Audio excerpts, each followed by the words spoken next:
ఒకటి కాదు రెండు కాదు ఉదాహరణలు ఏది చూసుకున్నా సరే.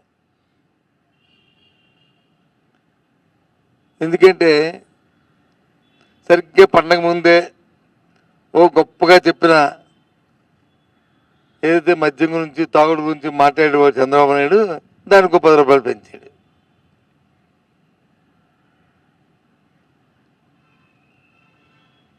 మళ్ళీ తాగుడు మీద పెంచారులే ఎవడో ఆ తాగుబోతూ ఆ వ్యసనం ఉన్న వాళ్ళు ఎవరో దానికి బానిసులే అనుకునే నేపథ్యంలో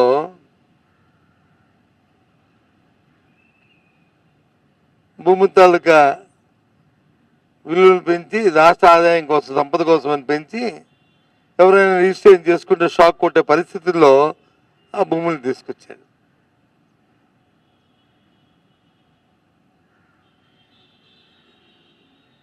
రైతు వచ్చి ఇప్పుడు అమ్ముకుందాము పండిన పంటని అనుకుంటే కొన్ని నాదురే లేదు, గిట్టుబాటు ధరే లేదు.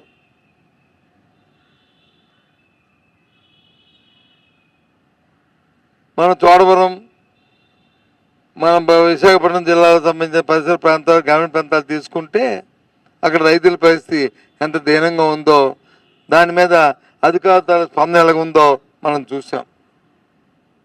నాయకుల తాలూకు ఆలోచన ఎలాగ ఉందో కూడా చూసాం. ఏ ఒక్కరికి కూడా ఏ పంటకి గిట్టుబాటు ధర లేదు. పండిన పంటకి పట్టించుకుని నాదులు లేడు. దాని గురించి ఆలోచన చేసే అవసరం సమయం కూడా మరి ప్రభుత్వానికి లేదు. ఆ రకంగా వాళ్ళకి వచ్చాయి. పోనేదో పంట వేసుకున్న దానికి పోనేదో ఎరువు కొనుక్కుందాం అనుకుంటే ఇప్పుడు కూడా 270 రూపాయలు ఉన్న యూరియా బస్తా మార్కెట్లోకి వెళ్తే 600 రూపాయలు ఉంది.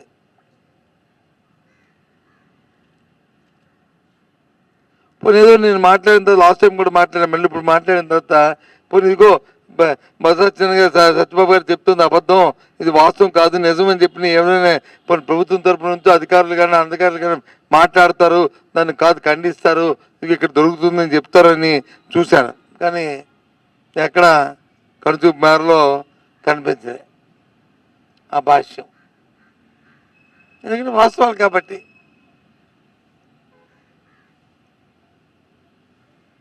అది వాస్తవాలు కాబట్టి అవన్నీ కూడా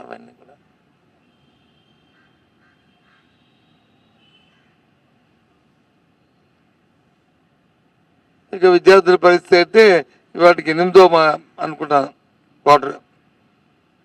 8 క్వార్టర్లు అంటే క్వార్టర్కి 700 కోట్ల లెక్కని 8 ఏళ్ళు 5,600 కోట్ల రూపాయలు ఫీజు రింబర్స్మెంట్ బకాయిలు ఉన్నాయి వాటికి. ఇప్పటి నుంచి ఈ 2 సంవత్సరాలు ఈ ప్రభుత్వం వచ్చిన దగ్గర నుంచి, అంతకుముందేం కాదు. విద్యార్థులు ఇంకా ఇంకో 10 రోజులు పోతే ఇంకా వాళ్ళ పరిస్థితి వర్ణాతీతం. నాకు తెలిసి గత 2 నెలల నుంచి ఏ ప్రైవేట్ యాజమాన్యాలు జీతాలు ఇచ్చిన పాపన పోలే ఆ కాలేజీలో పనిచేస్తున్న వాళ్ళకి, అధ్యాపకులకు కానీ లేకపోతే నాన్ టీచింగ్ కానీ టీచింగ్ కానీ అనుకుంటున్నాను నేను. ఎందుకంటే ఎక్కడి నుంచి చేస్తారు వాళ్ళు మాత్రం ఏదో కొంతవరకు పెడతారు. ఆరోగ్యశ్రీ అయితే అటుకెక్కిపోయింది, అది పరిస్థితి లేదు. మరి మీరు అడగచ్చు మరి ఏంటండి మరి ఇదంతా అంటే ఊరికే ఏంటంటే ఇవన్నీ ఇన్ని బాధపడుతున్నప్పుడు కూడా పాపం ఈ 2-3 మాధ్యాలు ఉన్నాయి చూసా, ఇంద్రుడు చంద్రుడు అటు అనుకుని మీరు మాత్రం హడావిడి చేయడం మాత్రం అక్కడ కనిపిస్తున్నాయి కెమెరాలు, 2-3 కెమెరాలు. మీరేం ఆలోచించాలి కదా కెమెరాలు.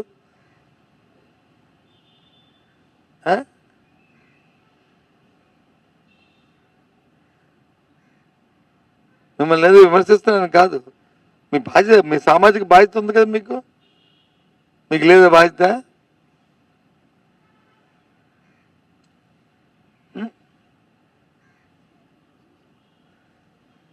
ఎవరంటే ఇవాళ నిన్న చూశాను, గ్రీన్ కో కంపెనీ వాళ్ళు మా సోదరులు వచ్చి ఒక ప్రాజెక్ట్ని కాకినాడలో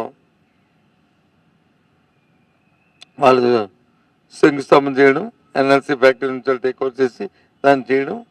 అది ఇంతకుముందు గత ప్రభుత్వంలో జగన్మోహన్ రెడ్డి గారు ఉన్నప్పుడు చేసుకున్న ఎంఓఏ ప్రకారం దాన్ని ఇప్పుడు వాళ్ళు ప్రారంభించడానికి వాళ్ళు చేద్దామని వాళ్ళు పూనుకున్నారు. చాలా సంతోషం. యాజమాన్యానికి నా అభినందనలు. సక్సెస్ఫుల్గా ముందు జరగాలని కోరుకుంటున్నాను. ఆ నేపథ్యంలో కొన్ని కామెంట్స్ చూశాను, ముఖ్యమంత్రి గారిది, ఉప ముఖ్యమంత్రి గారిది. వాళ్ళ కామెంట్స్ ఏంటి? కామెంట్స్ గత ప్రభుత్వంలో అంట పారిశ్రామికవేత్తల నుంచి బెదరగొట్టేసామంట.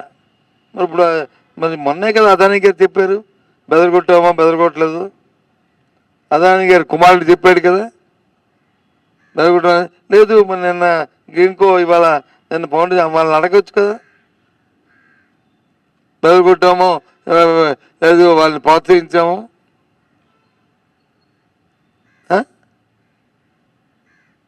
కియా కార్ల గురించి చెప్తా. కియా కారుది ఆ ఇనాగ్రేషన్కి జగన్మోహన్ రెడ్డి గారు నేను కూడా అయిన తర్వాత ఒక కారుని వాళ్ళు కొత్త పెడితే దాన్ని ఇనాగ్రేట్ చేయడానికి ఆ కురియాలను చూస్తూ వాళ్ళతో ఆ కంపెనీతో మేము కూడా వెళ్ళాం కదా. ఇది వాస్తవం కదా.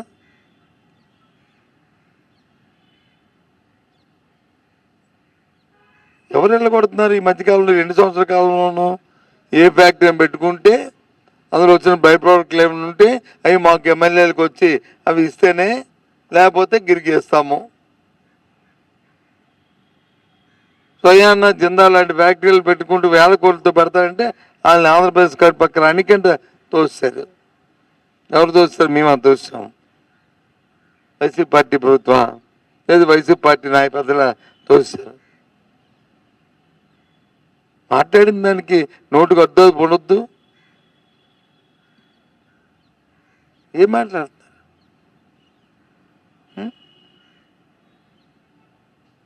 చెప్పండి. స్వయాన ఉప ముఖ్యమంత్రి కర్నూలు ప్రాజెక్ట్ చూడడానికి గ్రీన్ కోల్. మరి అది ఎవరి హయాంలో అయింది? ఎలా అయింది తెలీదా? వాస్తవం కాదా? మేము ఒప్పుకోలే. ఎవరికి ఒప్పుకోలేదు? ఇల్లు లాంటి ఓ దౌర్భాగ్యమైన పరిస్థితుల్లో ఉన్న ఆ కంపెనీలను అయితే మేము అలౌ చేయలేదు. ఎస్, ఇప్పుడు కూడా చెప్తున్నాం, రేపు కూడా చెప్తున్నాం. రియల్ ఎస్టేట్ కంపెనీకి ప్రతాప ధనాన్ని విశాఖపట్నంలో ఉన్న భూముల్ని ఉచితంగా ఇస్తామంటే చూస్తూ ఊరుకోం. ప్రత్యక్షంగా పోరాటం చేస్తాం. భగవంతుడి దైవాల మంది ప్రజల అధికారంలోకి వస్తాం. తప్పకుండా వాటన్నిటి మీద చర్యలు తీసుకుంటాం. అది ఎస్.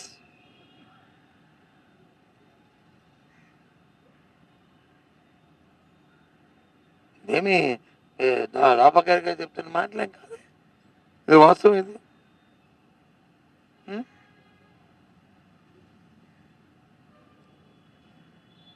ఈ 2 సంవత్సరాల కాలంలో రైతు కోసం, రైతు ప్రయోజనాల కోసం, వారి కోసం ఏం చేస్తామో రేపు ఎల్లుండో అవతలడో ఆ నాయకుల్లో లేదా అధికారంలో ఏ రకంగా చేస్తారో ఒక ప్రెస్ కాన్ఫరెన్స్ చెప్పానండి. వాళ్ళకి ఏం మేలు చేశారు, ఏం మేలు జరిగింది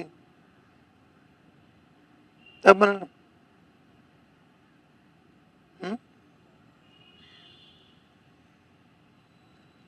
లే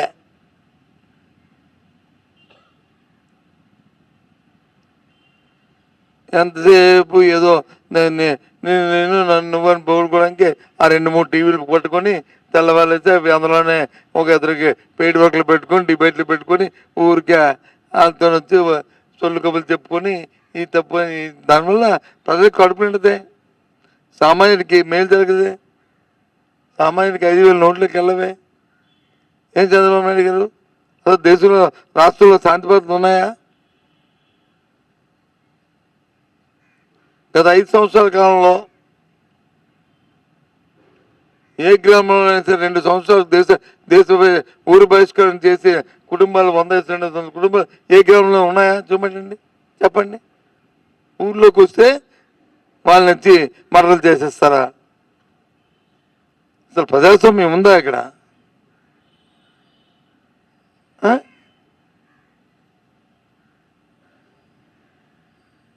ఆశ చేసి అది కాదు కదా, తర్వాత చనిపోతే దానం చేయాలంటే ఎవరు వెళ్ళడానికి వీల్లేదని అడ్డు పెడతారా? అలా చూడడానికి వచ్చి వాళ్ళ తాలూకా చుట్టాలు మా వాళ్ళది వెళ్తే వాళ్ళకి ఆధార్ కార్డులు చూపెడితే కానీ ఆ దాన సంస్కారాల్లో పాల్గొనడానికి వీల్లేదంటారా? ఏంటిది ఇక్కడ? ఏం జరుగుతుంది? ఇదేనా చంద్రబాబు నాయుడు పరిపాలన? ఏం పవన్ కళ్యాణ్ గారు ఊరికి చెప్తారు కదా, పెద్ద పెద్ద మాటలు, పెద్ద పెద్ద డైలాగులు ఓ అని మీరు మాట్లాడేవారు కదా, అవన్నీ ఒకసారి రిపీట్ చేసుకుని ఒకసారి చూడండి. ఎన్నికల ముందు, సంవత్సరం ముందు మీరు ఎప్పుడెప్పుడు ఏం మాట్లాడారో అవన్నీ ఒకసారి రికలెక్ట్ చేసుకొని ఆ మన్నాడు మీటింగ్లో మాట్లాడుతుండండి. No issue.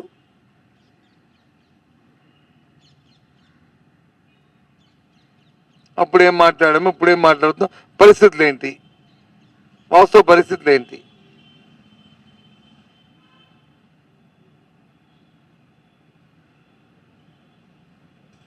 ఇక 1 ఏళ్ళు చూపెడితే 5-4 ఏళ్ళు మనల్ని చూపెడితే ఎంత అన్యాయం అయిందన్నా ఆ పాలనలో. ఆ సాల్మన్ ఒక కుటుంబాన్ని 2 సంవత్సరాలు ఆ ఊరు బహిష్కరణ అయిపోయి మా భార్య పిల్లలు చూసుకుందామని ఊరిలోకి వస్తే వాడిని బండరాలతో కొట్టి వాడు చచ్చిపోతే ఆ చచ్చిపోయిన శవాన్ని ఊర్లోకి వెళ్ళడానికి వచ్చి ఆ వీలు లేదని చెప్పి పోలీసులు అడిగిస్తే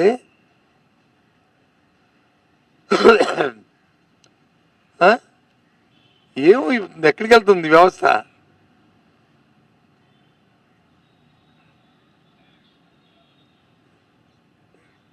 ఇదేనా?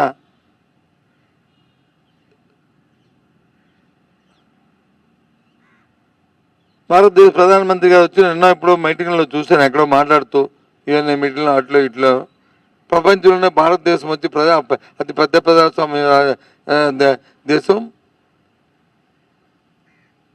ప్రపంచంలో ప్రజాస్వామ్యానికి తల్లి లాంటిది భారతదేశం అని ఇదా కూటమి ప్రభుత్వం, ఇదే ప్రజాస్వామ్యం.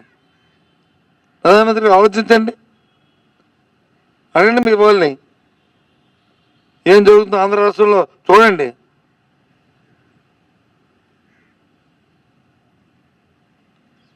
ఒకసారి ఇటుపక్క కూడా చూడండి, అటుపక్క చూస్తారు కదా, ఇటుపక్క కూడా చూడండి ఏం జరుగుతుందో. ఏ రకంగా ప్రజాస్వామ్యం 4 పదాల ధర్మం 4 పదాలు నడుస్తుందా, ఏ రకంగా ఉందా, చట్టాన్ని ఏ రకంగా చుట్టాల కింద తీసుకుని ఏ రకంగా సామాన్యులు నివసిస్తున్నారో, ఏ ఒక్క వర్గానికి కూడా మనుగోలు లేకుండా, ఏ ఒక్క వర్గానికి కూడా 5,000 నోట్లోకి వెళ్ళే పరిస్థితి లేకుండా ఎంత మానవతాలకు కొనుగోలు తగ్గిపోయిందో చూడండి.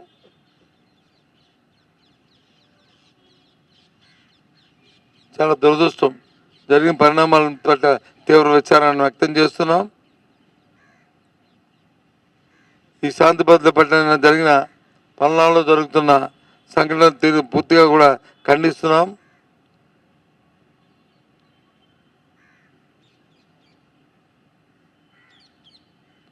పోలీసు వ్యవస్థ మీరు ఎక్కడైనా సరే ఉద్యోగం చేస్తుంది ఆంధ్ర రాష్ట్రంలోనే, కాదంటే డెప్యుటేషన్కి వచ్చి కేంద్రానికి వెళ్తారు. కానీ చట్టాలని మాత్రం జవదాటకండి. ఎక్కడైనా పోలీస్ స్టేషన్లో మీకు ఉద్యోగం ఉంటుంది తప్ప పోస్ట్ ఆఫీస్లో మీకు ఉద్యోగం ఉండదు.